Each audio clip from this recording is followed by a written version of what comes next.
Hello students, welcome to all of you in this educational YouTube channel of Study Plus 2। स्वागत है आप सभी का एक बार फिर से। चलिए, तो हम लोग मेंस्ट्रुअल साइकिल पढ़ रहे हैं और मेंस्ट्रुअल साइकिल का ये हमारा दूसरा क्लास है, दूसरा और आखिरी क्लास। इस क्लास में हम लोग बाकी का जो बचा हुआ पार्ट है उसको कंप्लीट करेंगे। आप ये जो डायग्राम देख रहे हैं माय डियर स्टूडेंट्स, ये डायग्राम, ये जो चार आपको जो दिख रहे हैं, ये चार डायग्राम जो आपको एक ही प्रकार के दिख रहे हैं, ये एक्चुअली जो मेंस्ट्रुअल साइकिल में जो फेज हैं, जो 3 फेजेस के बारे में आज हम लोग पढ़ेंगे। जो इवेंट्स होते हैं मेंस्ट्रुअल साइकिल के फेजेस को उनके इवेंट्स के हिसाब से डिवाइड किया गया है। 3 इवेंट्स में डिवाइड किया गया है my dear students. The first event is menstrual phase. पहला मेंस्ट्रुअल फेज। मेंस्ट्रुअल फेज में क्या होगा हम लोग डिस्कस करेंगे। सेकेंड इवेंट्स हम लोग फिर डिस्कस करेंगे प्लोरिफरेशन फेज, यानी आप इसको फॉलिकुलर फेज भी बोल सकते हैं, जिसमें फॉलिकल्स वगैरह का डेवलपमेंट होता है ना। तीसरा फेज हम लोग पढ़ेंगे ल्यूटियल फेज, सेक्रेटरी फेज के नाम से आप इसको बोलते हैं। तो इन तीनों फेज को इसमें दर्शाया गया है और आप देखेंगे कि आपको लगेगा कि यार इसमें 4 क्यों है, तो ध्यान से देखेंगे। एक इसमें एक्स्ट्रा जो ऐड किया गया हो वो एक्स्ट्रा नहीं है। जो फॉलिकुलर फेज है जिसमें फॉलिकल बन रहा है, तो ओवुलेशन वाला भी उसी में आता है। यहाँ पे आप देख सकते हैं फॉलिकुलर जो फैलोपियन ट्यूब वगैरह है या ओवरी वगैरह, यूटेरस वगैरह है, तो ओवुलेशन इसी में आता है। यानी कि थिकनिंग वगैरह जो है, ओवुलेटरी फेज जो है, वो थिकनिंग ऑफ इंडोमेट्रियम वगैरह या ओवम का रिलीज होना ग्रेफियन फॉलिकल से, तो वो फॉलिकुलर फेज का एंड है। तो इसीलिए इसको इसमें इस फिगर में हमने एक अलग से दर्शा दिया है, इंडिकेट कर दिया है, ताकि आपको समझ में आ जाए कि इसमें क्या क्या होता है एक्चुअली। तो आइए एक्चुअली हम लोग पहले डायग्राम के माध्यम से समझ लेते हैं माय डियर स्टूडेंट्स। अगर हम बात करें तो आप ये वाला जो देख रहे हैं, यहां से स्टार्ट करते हैं। ये आपको लाइनिंग दिखेगा। आप हर क्लास का, हर वीडियो का आप एक स्क्रीनशॉट ले लिया कीजिए। जो भी डायग्राम्स और जो भी आपको रिटन वर्क दिखे, रिटन चीज आपको दिखे, तो आप या तो स्टार्टिंग में वीडियो को पॉज करके, वीडियो को देखने के बाद पॉज करके आप एक स्क्रीनशॉट ले लिया कीजिए, या तो आप वीडियो के लास्ट में आप एक स्क्रीनशॉट ले लेंगे। ठीक है। मेरे पढ़ाने के बाद जब आप उसको पढ़ेंगे तो आपको बाखूबी अच्छे तरीके से समझ में आ जाएगा वो चीज। फिर आपको मेरे हिसाब से फिर ज्यादा पढ़ने की जरूरत नहीं है, क्योंकि मैं जो भी आपको देता हूँ थोड़ा सा एक्स्ट्रा ही देता हूँ।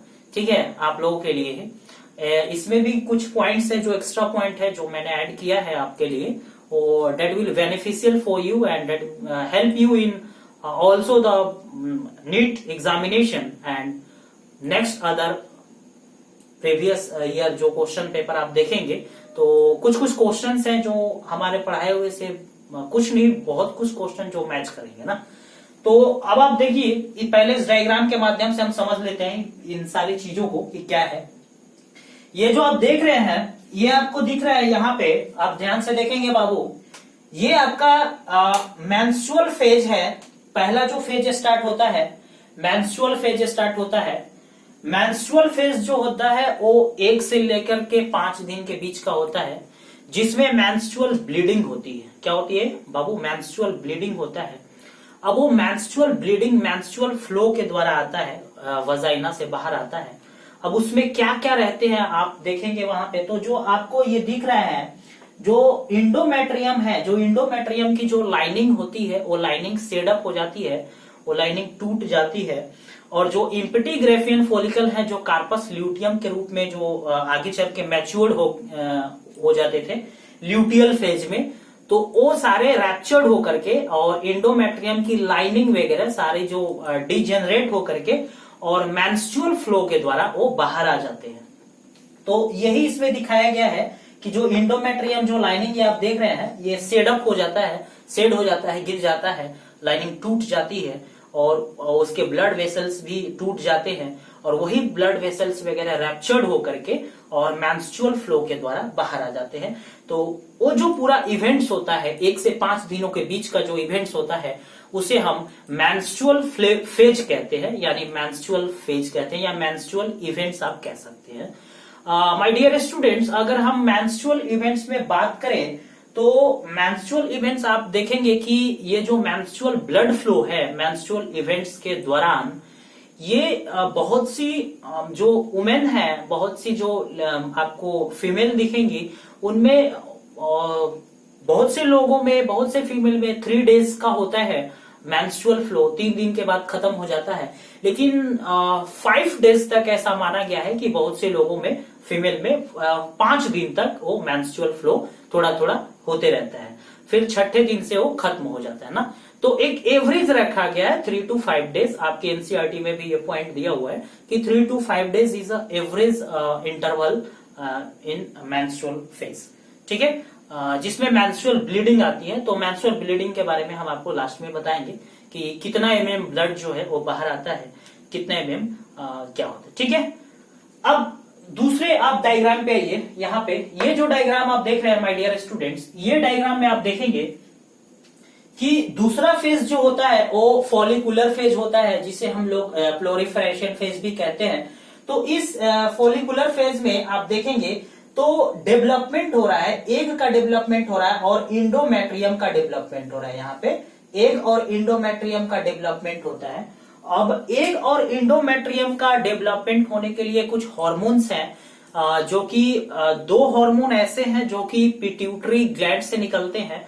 अब पिट्यूटरी ग्लैंड के अगले हिस्से से निकलते हैं, यानी एंटेरियर पिट्यूटरी से निकलते हैं। अगर डियर स्टूडेंट्स हम पिट्यूटरी ग्लैंड की बात करें तो मैं यहाँ पे थोड़ा सा आपको जानकारी दे देना चाहूंगा कि पिट्यूटरी ग्लैंड के 2 पार्ट्स होते हैं, यानी उसके 2 हिस्से हैं। एक पिट्यूटरी ग्लैंड का अगला हिस्सा जिसे एंटेरियर पिट्यूटरी कहते हैं, और दूसरा पिट्यूटरी ग्लैंड का पिछला हिस्सा जिसे पोस्टेरियर पिट्यूटरी कहते हैं। अब एंटेरियर पिट्यूटरी से 6 हार्मोन निकलते हैं और पोस्टेरियर पिट्यूटरी से 2 हार्मोन निकलते हैं। एंटेरियर पिट्यूटरी से ही वो हार्मोन निकलते हैं। एक हार्मोन का नाम है आपको LH ल्यूटिनाइजिंग हार्मोन, और दूसरे हार्मोन का नाम है FSH यानी फॉलिकल स्टिमुलेटिंग हार्मोन, जो कि पिट्यूटरी ग्लैंड से निकलते हैं। जो कि किस फेज में निकलते हैं बाबू? Follicular phase. My dear student, follicular phase में निकलते हैं। फॉलिकल का बनना वही हार्मोन करवाता है। उस हार्मोन से फॉलिकल बनते हैं और ओवम का रिलीज्ड होना, ओवुलेशन भी वो हार्मोन करवाता है ना। अब देखिए ग्रेफिन फॉलिकल का बनना। अब नेक्स्ट जो हार्मोन बताया गया है कि 2 हार्मोन और निकलते हैं जो कि ओवेरियन से निकलते हैं, ओवरी से निकलते हैं। एक हार्मोन का नाम है एस्ट्रोजन और दूसरे हार्मोन का नाम है प्रोजेस्टेरोन। तो अब एस्ट्रोजन क्या करता है समझेंगे। एस्ट्रोजन जो है वो इंडोमेट्रियम की जो लाइनिंग वगैरह है, वो इंडोमेट्रियम की लाइनिंग और इसको बनाने में मदद करने लगता है। फॉलिकुलर एग वगैरह का डेवलपमेंट में हेल्प करने लगता है। सेकेंडरी सेक्सुअल कैरेक्टर को भी इनहेंस करता है एस्ट्रोजन हार्मोन। और नेक्स्ट जो हार्मोन प्रोजेस्टेरोन कह रहा है, वो प्रोजेस्टेरोन हार्मोन एक्चुअली जब ल्यूटियल फेज में पहुंचता है, जो 3rd फेज हमारा जो होता है ल्यूटियल फेज, और ल्यूटियल फेज में जो कार्पस ल्यूटियम है उनको मैच्योर्ड कर करके और इंडोमेट्रियम की जो लाइनिंग होती है, वो इंडोमेट्रियम की लाइनिंग को प्रेगनेंसी के लिए तैयार करने के लिए वो बनाता है। और साथ में प्रोजेस्टेरोन का काम एक और है कि ये प्रेगनेंसी को भी मेंटेन करके रखता है, यानी it also maintain the pregnancy. Estrogen hormone और प्रोजेस्टेरोन हार्मोन जो कि ओवेरियन हार्मोन है, ओवरी से निकलते हैं, और 2 हार्मोन जो कि पिट्यूटरी से निकलते हैं, पिट्यूटरी के अगले हिस्से एंटेरियर पिट्यूटरी से निकलते हैं, that is the FSH and LH, यानी कि follicle stimulating hormone and luteinizing hormone. तो ये दूसरा वाला में क्या हमारा दूसरा फेज कौन सा हुआ? दूसरा फेज हमारा है फॉलिकुलर फेज, प्रोलिफरेशन फेज भी आप इसे कह सकते हैं।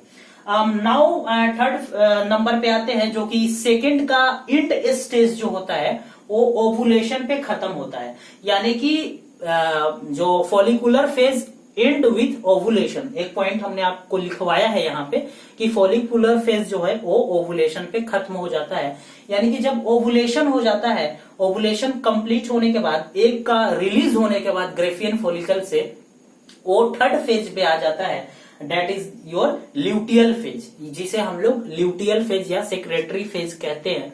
अब उससे पहले हम थोड़ा सा ओवुलेशन वाले में जान लेते हैं कि ओवुलेटरी फेज में क्या होता है। यहाँ पे आप देखेंगे कि यहाँ पे जो फैलोपियन ट्यूब को ये दर्शाया है, फैलोपियन ट्यूब है, ये आपको ओवरी को दर्शाया है, दिस इज योर ओवरी, और ये यूटेरस को दर्शाया है, दिस इज योर यूटेरस। अब यहाँ पे जो ओवुलेशन है, वो ओवुलेशन फेज में ओवुलेशन एग का रिलीज होता है, एग निकलता है, और यहाँ पे थिकनिंग ऑफ द इंडोमेट्रियम, यहाँ पे इंडोमेट्रियम की थिकनिंग होती है इस फेज में, thickening of the endometrium. Endometrium की जो लेयर्स होती हैं वो पूरी लेयर्स बन जाती है, मोटा हो जाता है ओवुलेशन फेज में, यानी तैयार हो जाता है इंडोमेट्रियम का लेयर। यहाँ पे देख सकते हैं ये डिनोट किया गया है ओवुलेशन में। तो ओवुलेशन का होना, फॉलिकुलर फेज का खत्म होना, यानी ओवुलेशन मतलब फॉलिकुलर फेज का एंड स्टेज। अब जब बाबू फॉलिकुलर फेज खत्म हो गया माय डियर स्टूडेंट्स, तो नेक्स्ट फेज लास्ट वाला कौन सा आया, ल्यूटियल फेज। अब ये ल्यूटियल फेज में क्या होगा, ल्यूटियल फेज में जो हॉर्मोन्स है, वो हॉर्मोन्स का एक जो हार्मोन है उसका लेवल कम हो जाता है, एस्ट्रोजन हार्मोन का लेवल कम हो जाता है, लेकिन प्रोजेस्टेरोन हार्मोन का लेवल हाई हो जाता है। दोनों अपोजिट काम करते हैं। जब एस्ट्रोजन हार्मोन का लेवल ज्यादा रहता है तो उस टाइम पे प्रोजेस्टेरोन हार्मोन का लेवल कम रहता है, और जब एस्ट्रोजन हार्मोन का लेवल कम रहता है तो उस समय प्रोजेस्टेरोन हार्मोन का लेवल ज्यादा रहता है। ऐसा इसलिए क्योंकि दोनों का थोड़ा अलग अलग काम है ना। एस्ट्रोजन का काम कौन वाले फेज में था, फॉलिकुलर फेज में था, जबकि प्रोजेस्टेरोन का काम अब किस फेज में आ गया, ल्यूटियल फेज में आ गया। तो इस ल्यूटियल फेज में आप देखेंगे कि ये ल्यूटियल फेज में ये जो आपको एग वगैरह दिख रहा है, ये एग वगैरह जो है वो egg Graafian follicle egg release हो जाता है, और एग जब रिलीज हो जाता है तो वही कौन से फेज में बदल जाता है बाबू, ल्यूटियल फेज में बदल जाता है। अब ल्यूटियल फेज में बदलने के बाद वहां पे क्या होती है कि अगर मान लीजिए कि फर्टिलाइज नहीं हुआ, अगर फर्टिलाइज हुआ तब तो ठीक है, फर्टिलाइज हुआ, अगर फर्टिलाइज हो गया तब तो ठीक है, प्रेगनेंसी अकड़ हो जाएगा।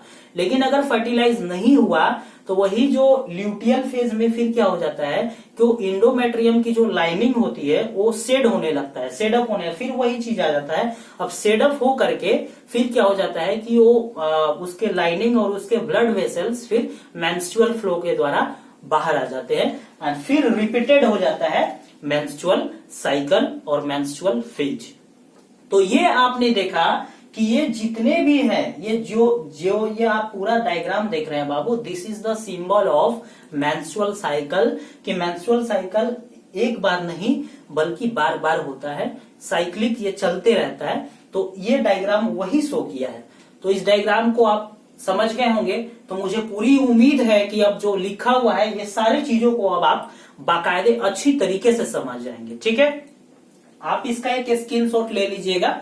ठीक है, चलिए अब हम स्टार्ट करते हैं हमारा फेज, यानी कि फेजेस ऑफ मेंस्ट्रुअल साइकिल या फेजेस इन मेंस्ट्रुअल साइकिल। तो मेंस्ट्रुअल साइकिल में हम लोग बाबू 3 फेज के बारे में पढ़ेंगे, जो अभी हमने आपको बता दिया। एक एक फेज करके हम स्टार्ट करते हैं। The first is menstrual phase, the second is follicular phase, and the third is luteal phase. तीनों फेज आप याद रखेंगे, menstrual phase, follicular phase and luteal phase. तो आइए मेंस्ट्रुअल फेज पे चलते हैं कि मेंस्ट्रुअल फेज क्या कह रहा है। अब देखिए यहां पे पॉइंट कह रहा है कि हर एक साइकिल को जो है वो डिवाइड किया गया है 3 फेज में। हर एक साइकिल कहने का मतलब ईच साइकिल, क्योंकि साइकिल एक बार तो हो नहीं रहा है माय डियर स्टूडेंट्स। ये जो मेंस्ट्रुअल साइकिल है ये रेगुलर हो रहा है, रिपीटेड है, तो इसीलिए ईच साइकिल का यहाँ डिस्कस किया। ये ईच का मतलब हो रहा है एवरी साइकिल, यानी एवरी रिपीटेड साइकिल। तो कह रहा है कि ईच साइकिल यानी प्रत्येक साइकिल जो है उसको डिवाइड किया गया है 3 फेजेस में। किसके बेसिस पे बाबू, इवेंट्स के बेसिस पे। ये देखिए यहाँ पे लिखा हुआ है, किसके बेसिस पे, इवेंट्स के बेसिस पे। इवेंट्स के बेसिस पे उनको डिवाइड किया गया है कितने फेजेस में, 3 फेजेस में। ठीक है, अब इवेंट के बेसिस पे डिवाइड किया गया है तो उसको हमने क्या कहा, ओवेरियन साइकिल। आप इसे देखिए, या आप इसे मेंस्ट्रुअल साइकिल बोलिए, या आप इसे ओवेरियन साइकिल बोलिए, या आप इसे यूटेराइन साइकिल बोलिए, तीनों चीज सेम ही है। तीनों में आप एक ही आंसर लिखेंगे, एक ही चीज लिखेंगे। ओवेरियन साइकिल इसलिए क्योंकि ओवरी के अंदर हो रहा है, that is ovarian cycle. Uterine cycle इसलिए क्योंकि यूटेरस के अंदर हो रहा है, डेट इज यूटेराइन साइकिल। और मेंस्ट्रुअल साइकिल इसलिए क्योंकि पूरे इवेंट्स को मेंस्ट्रुअल साइकिल बोल रहे हैं। तो इसलिए यह कहा गया है कि ये जो मेंस्ट्रुअल साइकिल है, ओवेरियन साइकिल, जो कि कहां पे हो रहा है बाबू, ऑन द यूटेराइन साइकिल, ये कि यूटेराइन साइकिल में हो रहा है, that is ovarian cycle, uterine cycle और मेंस्ट्रुअल साइकिल। ठीक है, तो आप यूटेराइन साइकिल में वैसे जो यूटेरस में होंगे तो 3 ही फेज होगा बाबू। कौन कौन सा ये हमने अभी बताया। अब हम एक एक कर करके उसको जानते हैं क्या है। चलिए पहला स्टार्ट करते हैं, that is your menstrual phase. ये आपका कौन सा फेज है, मेंस्ट्रुअल फेज। देखिए मेंस्ट्रुअल फेज क्या है। मेंस्ट्रुअल फेज ये कह रहा है कि जब मेंस्ट्रुअल फ्लो अकर होता है, जब मेंस्ट्रुअल फ्लो अकर होता है और ये लास्ट करता है 3 to 5 डेज। अभी हमने आपको बताया कि मेंस्ट्रुअल फ्लो अकर होगा और ये लास्ट कितना, 3 to 5 डेज में लास्ट करेगा। ठीक है, अब देखिए अब नेक्स्ट कर रहा है कि इसका जो मेंस्ट्रुअल जो आपको आप देख रहे हैं कि जो मेटेरियल लाइनिंग होता है, जो इंडोमेट्रियम की जो लाइनिंग होती है, किसका बाबू, यूटेरस का। इंडोमेट्रियम का लाइनिंग किसका, यूटेरस का। अब यूटेरस का लाइनिंग या तो इसका ब्लड वेसल्स, जो कि क्या हो जाता है, एक लिक्विड बना देता है, और वही लिक्विड जो है वो किसके द्वारा, वजाइना के द्वारा मेंस्ट्रुअल फ्लो से बाहर निकल जाता है। अब अगर मेंस्ट्रुअल फ्लो की कमी, लैक मतलब कमी, अब अगर मेंस्ट्रुअल फ्लो की कमी हो जाती है तो हो सकता है कि प्रेगनेंसी हो, क्योंकि मेंस्ट्रुअल फ्लो अगर स्टॉप है, लैक है, तो it means it's may be the female और the women is pregnant, because pregnant के टाइम पे मेंस्ट्रुअल साइकिल स्टॉप हो जाता है प्रेगनेंसी के टाइम पे। ठीक है, या तो कुछ और भी रीजन हो सकते हैं, जैसे पुअर हेल्थ हो गया, ठीक है, स्ट्रेस हो गया, तो बहुत से रीजन होते हैं। लेकिन ऐसा कहा जाता है कि ये सारे रीजन हो सकते हैं कि वो रेगुलर जो मेंसेस है, रेगुलर जो मेंस्ट्रुअल है, उसको वो क्या कर दे, डिस्पीरियड कर दे, यानी उसको एक रेगुलर बेसिस पे ना आने दे। दैट इज कुछ भी हो सकता है। गाइनोकोलॉजिकल कंडीशन भी होते हैं, जैसे पीआईडी वगैरह, पेल्विक इंफ्लामेटरी डिजीज वगैरह होते हैं, यूटेराइन कैंसर वगैरह होता है, सर्विक्स कैंसर होता है। तो बहुत से ऐसे रीजन है जिसमें ये चीज देखने को मिल सकता है, that will be the disease. But in normal way अगर हम लोग वी विल टॉक, तो अगर हम नॉर्मल वे में बात करें तो कुछ छोटी सी चीजें हैं जिनसे ये पता चल जाता है कि नहीं भाई हो सकता है ये चीज ना। तो वही कह रहा है। अब नेक्स्ट अगर हम बात करें तो हो सकता है, यहाँ पे लिखा हुआ है, इट में ऑल्सो भी यहाँ पे कि कुछ अदर उनको प्रॉब्लम हो, जो जैसे मान लीजिए स्ट्रेस हो या पुअर हेल्थ हो। तो ये मेंस्ट्रुअल फ्लो यही कह रहा है कि मेंस्ट्रुअल साइकिल कुछ नहीं है, मेंस्ट्रुअल फेज कुछ नहीं है, नथिंग। मेंस्ट्रुअल फेज बस यही है कि ये जो फेज है, ध्यान देंगे, ये फेज पहले अकर होता है जिसमें 3 से 5 दिन तक ये फेज चलता है। इस फेज में क्या होते हैं कि जो इंडोमेट्रियम जो लाइनिंग होती है, वो लाइनिंग क्या हो जाती है, रैप्चर्ड हो जाती है, टूट जाती है, शेड हो जाती है। और वो शेड होने के बाद वो क्या होता है कि एक मेंस्ट्रुअल फ्लो और उसके ब्लड वेसल्स भी शेड हो जाते हैं, रैप्चर्ड हो जाते हैं, और वो ब्लड वेसल्स वो एक लिक्विड बना देते हैं। और वो जो लिक्विड है, वो लिक्विड मेंस्ट्रुअल फ्लो के द्वारा by the through the vagina वो बाहर आ जाता है। That is your menstrual phase. उसी को कौन सा फेज बोलते हैं, मेंस्ट्रुअल फेज बोलते हैं। और अगला लाइनिंग, एक लाइन इसमें ये कह रहा है कि मेंस्ट्रुअल फेज स्टॉप हो सकता है, नहीं भी हो सकता है। क्यों? अगर नहीं हो रहा है तो ऐसा शो हो सकता है कि वो लेडीज जो है, वो वुमेन जो है वो प्रेग्नेंट है। और अगर प्रेग्नेंट नहीं भी है तो कोई और रीजन भी हो सकता है, जैसे स्ट्रेस और पुअर हेल्थ। तो मेंस्ट्रुअल फेज हमने जाना। अब हम दूसरे फेज के ऊपर आते हैं, that is your follicular phase. Follicular phase को आप प्लोरिफेरेशन फेज भी कहते हैं। ठीक है, तो इस फेज में अगर हम बात करें तो ये कह रहा है कि इस फेज के दौरान, ड्यूरिंग दिस फेज, इस फेज के दौरान जो प्राइमरी आपका फॉलिकल है, वो प्राइमरी फॉलिकल कहां पे बाबू, ओवरी में। कहां पे प्राइमरी फॉलिकल, ओवरी में। वो ग्रो करने लगता है। वो क्या करने लगता है? ग्रो करने लगता है, और ग्रो करके एक मैच्योर्ड ग्रेफियन फॉलिकल का निर्माण कर देता है। ग्रो करके किस चीज का निर्माण कर देता है? एक मैच्योर्ड ग्रेफियन फॉलिकल का निर्माण कर देता है। और ये ग्रेफियन फॉलिकल जो होते हैं वो रीजेनरेट और करवाते हैं किस चीज का बाबू? The lining of the endometrium को भी रीजेनरेट करवाते हैं, जो कि यूटेरस से होता है। किस चीज के माध्यम से? प्लोरीफेरेशन के माध्यम से। किस चीज के माध्यम से? प्लोरीफेरेशन एक प्रोसेस है, इस माध्यम से। और ये जो सारे चेंजेस हैं ये बेसिकली इंड्यूस करते हैं किसके द्वारा? By the change in the hormonal level. Hormone level का चेंज होना, ये जैसे पिट्यूटरी में 2 हार्मोन होते हैं, एफएसएच, एलएच, हमने आपको बताया। और कुछ हार्मोन्स जो होते हैं वो किस में होते हैं बाबू? ओवरी के हार्मोन्स, ये दोनों मिलकर के करवाते हैं। ठीक है। अब अगला अगर हम बात करें तो ईस्ट्रोजेन जो हार्मोन है, ये आप देख सकते हैं, ईस्ट्रोजेन एंड प्रोजेस्टेरोन, ये हार्मोन भी पाए जाते हैं। नेक्स्ट लाइनिंग ये कह रहा है कि नेक्स्ट लास्ट वाला लाइनिंग आप लोग समझ लीजिए, फिर आप देखेंगे तो आपको पूरा समझ में आ जाएगा कि इसमें एक हार्मोन होता है बाबू जो इस पूरे साइकिल को जो इस फॉलिकुलर फेज को कंट्रोल करता है। वो जो फॉलिकुलर फेज को कंट्रोल करता है, जैसे कि आप यहाँ देख सकते हैं, एक जो आपका हार्मोन है जो कि फॉलिकुलर फेज को कंट्रोल करता है, उस हार्मोन को कहते हैं, एक हार्मोन का नाम है दैट इज एस्ट्रोडिन। क्या नाम है? एस्ट्रोडिन, वो हार्मोन है। अब आप नेक्स्ट देखिए, नेक्स्ट ये कह रहा है कि जिस लेवल पे एलएच हार्मोन पीक लेवल पे पहुंचता है, जिस समय एलएच हार्मोन पीक लेवल पे पहुंचता है, उस पीक लेवल के पीरियड को हम लोग क्या कहते हैं? एलएच सर्ज कहते हैं। क्या कहते हैं? एलएच सर्ज कहते हैं। एलएच सर्ज के बारे में यहाँ पे आप देखेंगे कि एलएच सर्ज क्या है। जब एलएच सर्ज मैक्सिमम, जब एलएच पहुंचता है तो उस लेवल को हम लोग एलएच सर्ज बोलते हैं। यहाँ पे लिखा हुआ है एलएच सर्ज क्या है ना, एलएच सर्ज के बारे में लिखा हुआ है। अब यहाँ पे कंट्रोल होता है एक हार्मोन इसको कंट्रोल करता है जिसका नाम है एस्ट्राडियोल। ये एस्ट्राडियोल, ये हार्मोन जो है ये इस साइकिल को कंट्रोल करता है। कौन हार्मोन बाबू? एस्ट्राडियोल।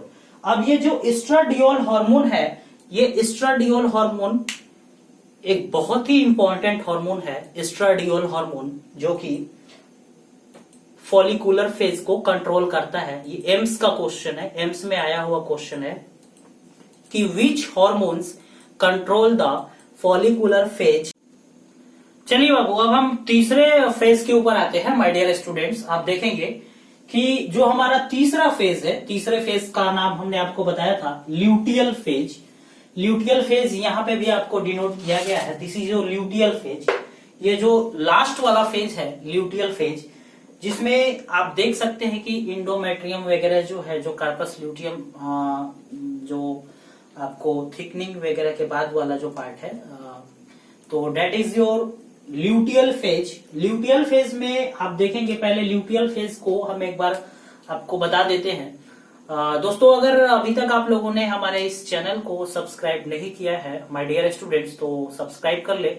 और अगर आपको हमारा वीडियो अच्छा लगता हो तो आप अपने फ्रेंड्स के साथ शेयर भी करें और वीडियो को लाइक करें और चैनल को सब्सक्राइब जरूर कर लें। तो चलिए आते हैं थर्ड जो हमारा फेज है, that is your luteal phase. Luteal phase की अगर हम बात करें तो ल्यूटियल फेज मेंस्ट्रुअल साइकिल का सबसे लास्ट फेज है। जो भी ग्रेफियन फॉलिकल, ध्यान देंगे, सेकेंड फेज हमारा कौन सा फेज था? Follicular phase. फॉलिकुलर फेज मतलब फॉलिकल का बनना, फॉलिकल मतलब ग्रेफियन फॉलिकल का बनना। नाम है जैसा वैसा उसका काम है, ध्यान देंगे इस चीज को, जैसा जिसका नाम है वैसा उसका काम है।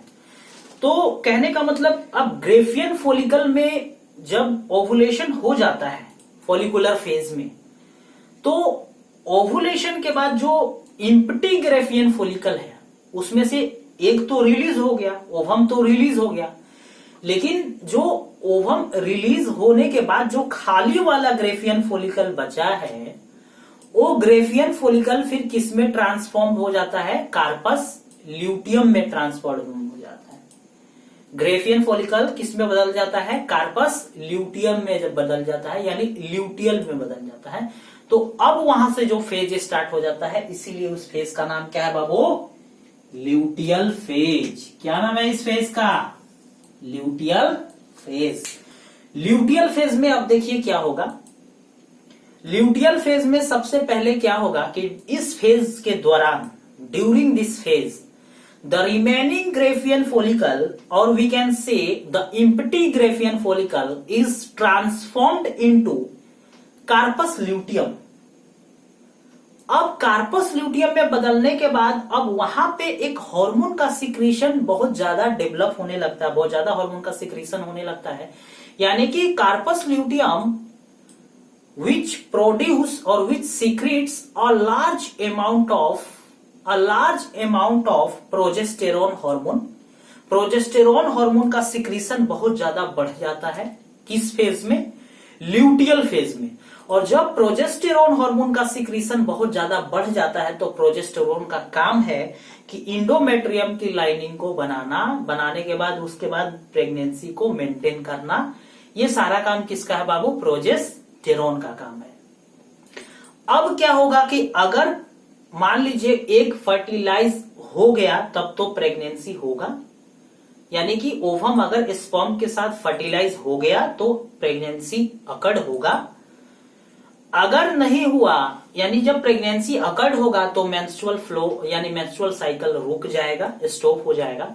और अगर फर्टिलाइज नहीं हुआ तो वही इंडोमेट्रियम की लाइनिंग जो है वो रैप्चर्ड हो जाती है। ग्रेफियन फॉलिकल जो है वो कार्पस ल्यूटियम में बदलने के बाद अब वो कार्पस ल्यूटियम जो है वो रैप्चर्ड हो जाता है और उसके साथ साथ इंडोमेट्रियम की लाइनिंग रैप्चर्ड हो जाती है, टूट जाती है, शेड हो जाती है।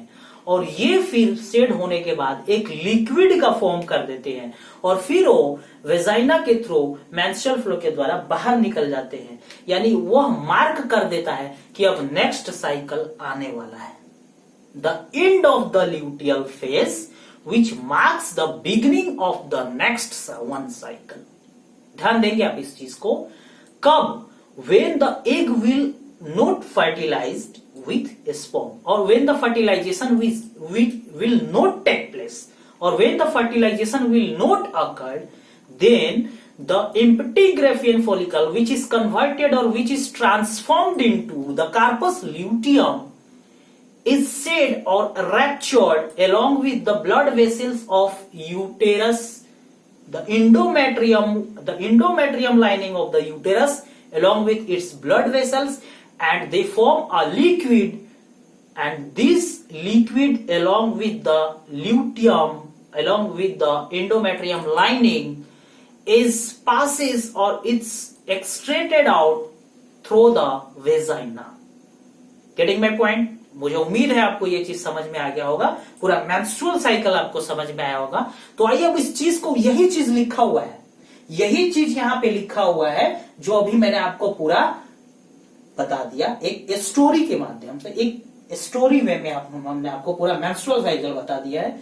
आइए अब यही चीज कह रहा है कि इस फेज के दौरान, ड्यूरिंग दिस फेज, ध्यान देंगे, इस फेज के दौरान जो बचा हुआ पार्ट है किसका बाबू, ग्रेफियन फॉलिकल का। किसका पार्ट बचा हुआ है, ग्रेफियन फॉलिकल का। यानी कि ये जो ग्रेफियन फॉलिकल का जो बचा हुआ पार्ट है वो बचा हुआ पार्ट किसमें ट्रांसफॉर्म्ड हो जाता है बाबू, कार्पस ल्यूटियम। किसमें, कार्पस ल्यूटियम में। अब जब ये कार्पस ल्यूटियम में ट्रांसफॉर्म्ड हो जाता है तो अब ये corpus luteum large amount of progesterone hormone का सिक्रीशन करने लगता है, जो कि किस लिए जरूरी है बाबू, for the maintenance of the endometrium implantation. यानी कि यह हार्मोन, यानी कि कहने का मतलब अभी मैंने आपको बताया कि प्रोजेस्टेरोन हार्मोन का काम है कि यूटेरस में इम्प्लांटेशन को करवाने में हेल्प करना। यानी कि अगर प्रोजेस्टेरोन जो है उसका काम आप कह सकते हैं कि जब इम्प्लांटेशन होगा, मतलब गर्भधारण बोलते हैं जिसको, दैट मीन्स प्रेगनेंसी, तो और किसको मेंटेन कर रहा है बाबू, साथ में प्रेगनेंसी को भी मेंटेन कर रहा है। यानी कि progesterone play a significant role for the maintenance of endometrium and the endometrium for the implantation and also for the controlling of pregnancy or maintenance of pregnancy. Getting my point? आइए अब इसको next point में हम लोग समझते हैं। अब यहां पे और कर रहा है एंड, और अगला पॉइंट जो कर रहा है एंड, उसके बाद अब ये क्या करता है, अदर इवेंट्स को भी सपोर्ट करता है। प्रेगनेंसी का जो और भी इवेंट्स है उसको भी ये हेल्प करता है। कौन? Progesterone hormone. अब in obstructive of the fertilization, in absence of the fertilization the corpus luteum degenerates, यानी कि टूट जाता है, डीजेनरेट हो जाता है, which leads to the menstruation, जो टूटने के बाद किस में, मेंस्ट्रुएशन में बदल जाता है, मेंस्ट्रुअल फ्लो में बदल जाता है। अब ये मेंस्ट्रुअल फ्लो जो है वो जिसको हम लोग क्या बोलते हैं बाबू, मेंस्ट्रुअल साइकिल बोलते हैं। अब कह रहा है कि ह्यूमन बींग्स में, इन ह्यूमन बींग्स जो मेंस्ट्रुअल साइकिल है वो सीज कर जाता है, सीज कर जाता है at the average age of 50 years. यहाँ पे देख सकते हैं और एवरेज एज ऑफ 50 ईयर्स, 50 सालों के बाद, यानी कि एवरेज एज लिखा गया है यहाँ पे कि 50 साल आते आते जो मेंस्ट्रुअल साइकिल है वो सीज कर जाता है। और जब यह सीज कर जाता है तो इस पीरियड को बोलते हैं मीनोपोज। क्या बोलते हैं? मीनोपोज। तो मीनोपोज कैसा पीरियड होता है बाबू, यानी कि इन ह्यूमन बींग्स या in human females when the menstrual cycle ceases at the average age of 50 years, that period or that condition is known as menopause. उस समय उस कंडीशन को क्या बोलेंगे? मेनोपोज बोलेंगे। अब देखिए यहां पे मैंने कुछ एक्स्ट्रा पॉइंट बताया है my dear students. Menstrual bleeding के बारे में हमने बताया। देखिए मेंस्ट्रुअल फ्लो तो, मेंस्ट्रुअल साइकिल तो होता ही है, लेकिन जाहिर सी बात है हमें थोड़ा सा जानना चाहिए कि मेंस्ट्रुअल ब्लीडिंग क्या है। तो मेंस्ट्रुअल ब्लीडिंग कहने का मतलब कि जो आपको लिक्विड आता है, जो लिक्विड थ्रू आउट होता है वजाइना से मेंस्ट्रुअल फ्लो के माध्यम से, तो उसमें मेंस्ट्रुअल ब्लीडिंग की बात करें तो एवरेज कहने का मतलब कि 35 ml जो है, 35 ml या 30 ml से 35 ml तक ब्लड जो है वो मेंस्ट्रुअल फ्लो से बाहर आता है, जिसमें से आप कह सकते हैं कि जो 10 ml जो पूरा मेंस्ट्रुअल जो फ्लो है, एवरेज अगर कहा जाए, यहाँ पे आप देख सकते हैं, यहाँ पे लिखा हुआ है कि अगर हम एवरेज की बात करें तो the average volume of the menstrual fluid is 35 ml। कितना ml होता है? Average volume of the menstrual fluid is 35 ml, यानी पूरा फ्लूइड का जो होता है, कितना होता है वॉल्यूम? 35 ml इसका एवरेज वॉल्यूम होता है। लेकिन दूसरा पॉइंट देखिए क्या कह रहा है कि the average amount of the blood flow पर पीरियड इज 10 ml, यानी कि एक पीरियड पे 10 ml ही ब्लड फ्लो होता है। यानी कि आप कह सकते हैं कि अगर एक मेंस्ट्रुअल फ्लो आया, पहला फेज कौन सा फेज? Menstrual phase. यानी पहले फेज में अगर ब्लड की बात करें, ब्लड फ्लो की बात करें, यानी मेंस्ट्रुअल ब्लीडिंग की बात करें, तो एक एवरेज कहा गया है कि 10 ml जो है वो पर पीरियड मेंस्ट्रुअल ब्लीडिंग आता है। ठीक है। अब जो लास्ट पॉइंट कह रहा है कि जैसे मान लीजिए कि at the time of menstrual bleeding जो आप बहुत से precautions for the hygiene use करते हैं, यूज करती हैं वुमेन्स, फीमेल्स, डेट मीन्स भी द पैड वगैरह, सैनिटरी पैड वगैरह, तो वो जो उसका जो कैपेबिलिटी होता है, उसका जो कैपेसिटी होता है, उसको एब्जॉर्ब करने का जो क्षमता होता है वो 5 ml ब्लड को एब्जॉर्ब करता है। तो लास्ट पॉइंट यही कह रहा है, यहाँ पे आप देख सकते हैं कि जो प्रत्येक जो आपको जो मेंस्ट्रुअल जो आपको ये दिखेंगे, जैसे आपको पैड वगैरह जो दिखेंगे, जिसमें होल्डिंग करने की क्षमता कितनी होती है? 5 ml ऑफ ब्लड, यानी कि 5 ml ऑफ ब्लड तक ये होल्ड कर सकते हैं। तो ये बाबू हमारा आज मेंस्ट्रुअल साइकिल, और मेंस्ट्रुअल साइकिल को हमने कंप्लीट कर लिया।